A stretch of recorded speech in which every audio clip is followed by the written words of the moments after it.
Last week of the regular season, and our top performers allowed their teams to keep playing this season. Hey, how are you folks? Jason Horowitz. Glad to be with you on the final edition of Gillette's Phenomenal Players. And 5 teams earned the right Sunday to make the playoffs. 7 had already earned that right. 5 more on Sunday. 3 in the AFC, 2 in the NFC, and so we'll attribute an award to each of those. And let's start with a man certainly deserving MVP chatter. Unceremoniously cut from the Jets at the beginning of the season in favor of Brett Favre, yet it was he, Chad Pennington, coming back to the Meadowlands and leaving with more football to play. Pennington led the Dolphins to a 10-game improvement from a year ago. That's tied with the 99 Colts for the best one-year flip in NFL history. His final regular season game, 22 of 30, 200 yards and 2 scores, and a great job coming back from an early fumble to help the Dolphins win their 5th straight and the AFC East crown.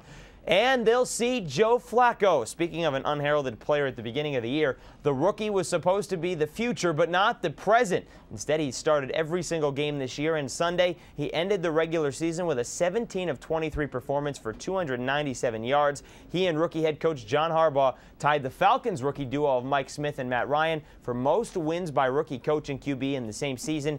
Each pair had 11. You could give the award to many different Chargers for their home win Sunday over the Broncos. LT, he had 3 touchdowns, passing Marcus Allen for 2nd all-time on the rushing touchdowns list. But let's give it to Phillip Rivers, the highest-rated quarterback in the NFL. He broke Dan Fouts' team record for most touchdown passes in a season, and he led San Diego back from 4-8 to the playoffs. First team in NFL history to start at 4-8, yet make the postseason.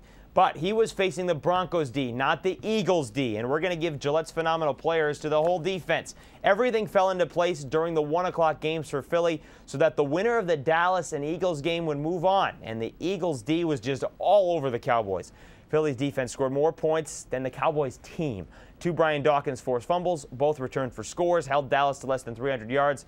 There you go. But that defense next week in the playoffs will have to deal with this man, the NFL's leading rusher for 2008, 1,760 yards for Adrian Peterson on the year, more than 3,000 in his first 2 seasons, one of the top 5 2-year starts to a career for any running back in NFL history. And 10 times this season, including Sunday, did AP go for more than 100 yards in a game. Now, the Vikings won that division and that game with a Ryan Longwell 50-yard field goal, beating the Giants, though New York did rest a lot of its starters in the second half. Now, it didn't turn out that the Vikings would need the game because the Bears lost, but you'd rather go in on your own rather than backing into the postseason, and that's exactly what the Vikings did, went in with a win. A couple other performances to point out on teams not going to the playoffs. Running back Michael Bush of the Raiders. McFadden was hurt. Fargas was hurt. And against the Bucs, Bush's career high, 177 rushing yards. Raiders beat Tampa, knocking them out of the playoffs. Also, congratulations to Drew Brees. He became just the 2nd quarterback ever to throw for 5,000 yards in a single season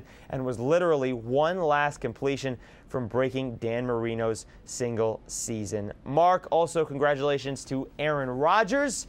He became just the 2nd quarterback in NFL history to have his first start in the same season that he throws for 4,000 passing yards. But again, none of those teams going to the playoffs. So there you have it, the final edition of Gillette's Most Phenomenal Players. Hope you've enjoyed the 2008 regular season. We'll see you more with Gillette in 2009. And of course, for everything that is the playoffs and all the coaching changes, be sure to stay with CBSSports.com all throughout the offseason and the next couple of weeks. I'm Jason Horowitz. Take care, folks.